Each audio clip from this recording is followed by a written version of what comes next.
రాజేంద్ర వినుసుధా రాశిలోనొక పర్వతము. ఒక పర్వతము సుధ అనగా అమృతం, అంటే క్షీరసాగర. సుధ అంటే పాలకు ఉన్నది. రాజేంద్ర వినుసుధ రాశిలోనొక పర్వతము, ఒక గొప్ప పర్వతం ఉన్నది. పాల సముద్రంలో త్రికూటంబను దనరుచుండు యోజనాయుతమగునున్న తత్వంబును అంతయ వెడలపు నతయశెల్లు కాంచనాయస్సార కలధౌతమయములై మూడు శృంగంబులు మనసుయుండు దట శృంగ బహురత్న ధాతు చిత్రితములై దిశలు భోనభములు తేజరిల్లు భూరి భూజలతా కుంజ పుంజములను మ్రోషి పరతెంచు శలయేటి మొత్తములును మరిగి తిరిగడి దివ్య విమానములును చెరుల క్రీడించు కిన్నర శయము గలిగి. ఆ త్రికూటమనేది పర్వతమును వర్ణిస్తున్నాడు సుఖయోగిందల వారు. పరీక్షిత్ మహారాజుకు ఉపదేశం చేస్తున్నాడు.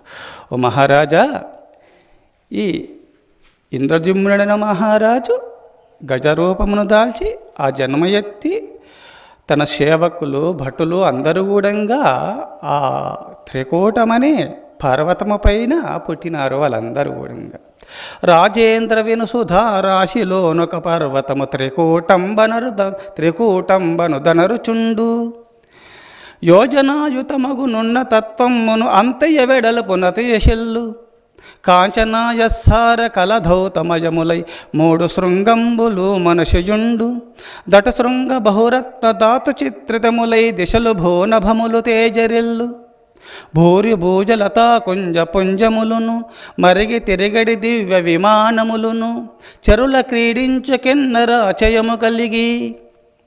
భూరి భూజలతా కుంజ పుంజములను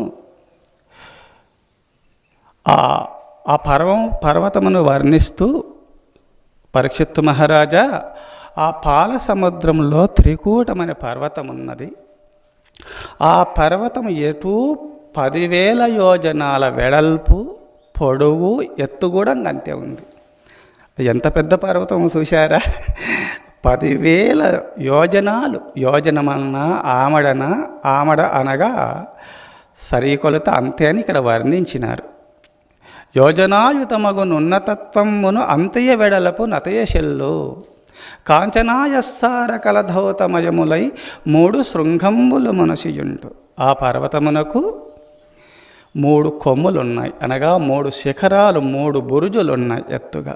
ఒకటి బంగారము, ఒకటి ఎండి, ఒకటి ఇనుముగా 3 శిఖరాలు ఉన్నాయి ఆ పర్వతమునకు. 3 శృంగములు మలసియుండు దట శృంగ బహురత్త ధాతు చిత్రితములై. ఇంకా చిన్న చిన్న బురుజులు, చిన్న చిన్న శిఖరాలు కూడా ఉన్నాయి. అటు రత్నాలతో పొసగబడినటువంటి కొండ పర్వతం అది. దిశలు భూనభములు తేజరిల్లు. అష్టదిక్కులయందు పైకి భూమండలమంతా కూడా ప్రకాశిస్తుంది ఆ పర్వతం.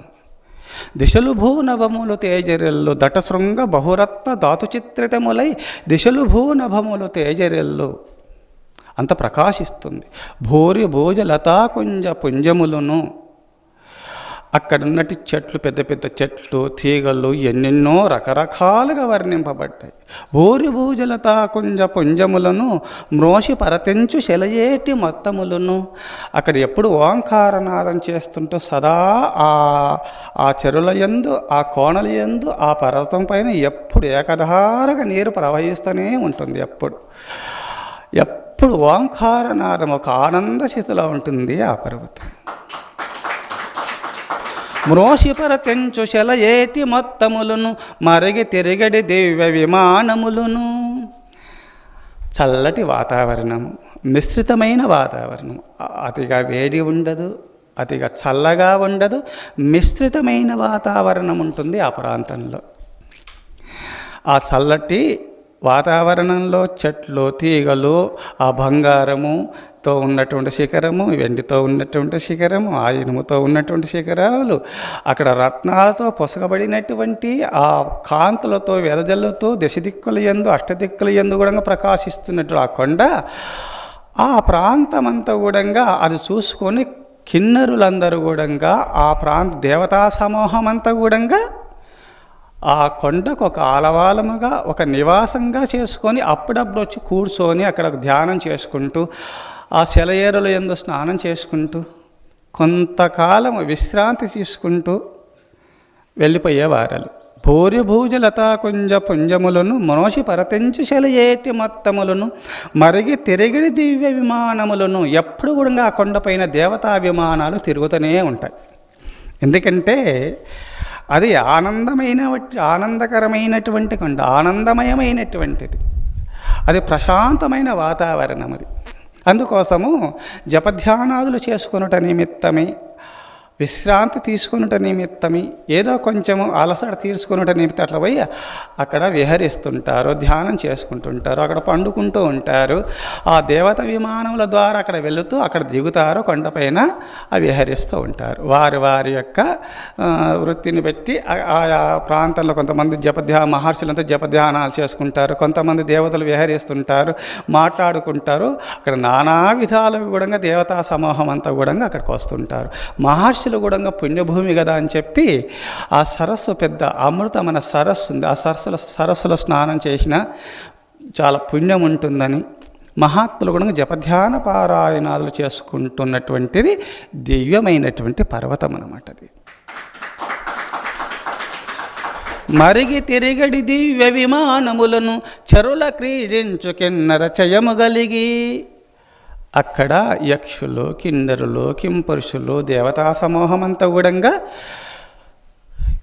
తిరుగుతూ ఉంటారు అక్కడ. అట్టి పర్వతము పైన ఈ ఏనుగూడంగా అక్కడ పుట్టినారు. ఆ ప్రాంతంలో విహరిస్తూ అక్కడ పెద్ద పెద్ద గుహలు ఉన్నాయి. ఆ పర్వతమునకు చాలా పెద్ద పెద్ద గుహలు ఉన్నాయి.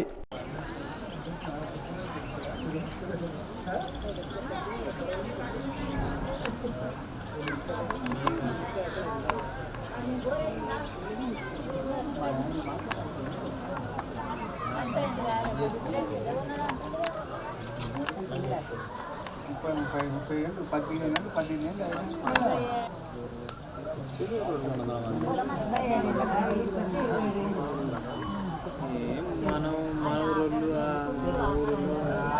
50 మంది ఇప్పుడు 150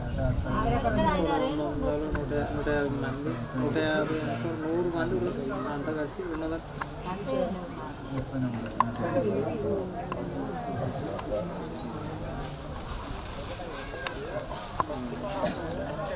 కరెక్ట్.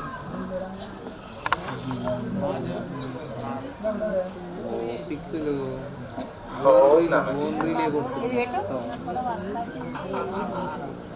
వాళ్ళు ఏడుతా ఈయన ఏడుతా, వాళ్ళు ఏడుతా ఈయన వాళ్ళకి బంధు వేసాడంట, వాళ్ళకి బంధు వేసాడంట.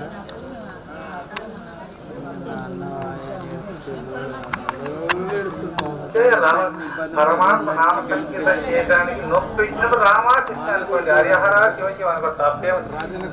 నొప్పుల గురించి చేస్తారు. ఆ నొప్పులు ఈ నొప్పులు మనసు నవ్వకుండా ఆ పరమేశ్వర సరే నొప్పులు వచ్చినా శివుని భజిస్తలేరు, నొప్పులు వచ్చినా సంసారం పైన ఈ విసుగు రావడం లేదు. అందుకోసం ఆ నొప్పులు పెట్టినాడేమో, గొడవలు పెట్టినాడేమో శివుడు. దానిపైన విసుగు వచ్చైనా నన్ను ప్రార్థిస్తారని ఆ శివుడు పెట్టినాడు ఏమన్నా తెలుసుకోవచ్చు కదా మీరు కొంచెమైనా. అందుకోసము ఇంత నొప్పులు పెట్టినా, ఇన్ని గొడవలు పెట్టినా ఇంకా మీకు దానిపైన వైరాగ్యం రాలేదు. ఎట్లా నొప్పి పొందుతారు మీరు? అందుకోసము ఈ నొప్పులు ఈ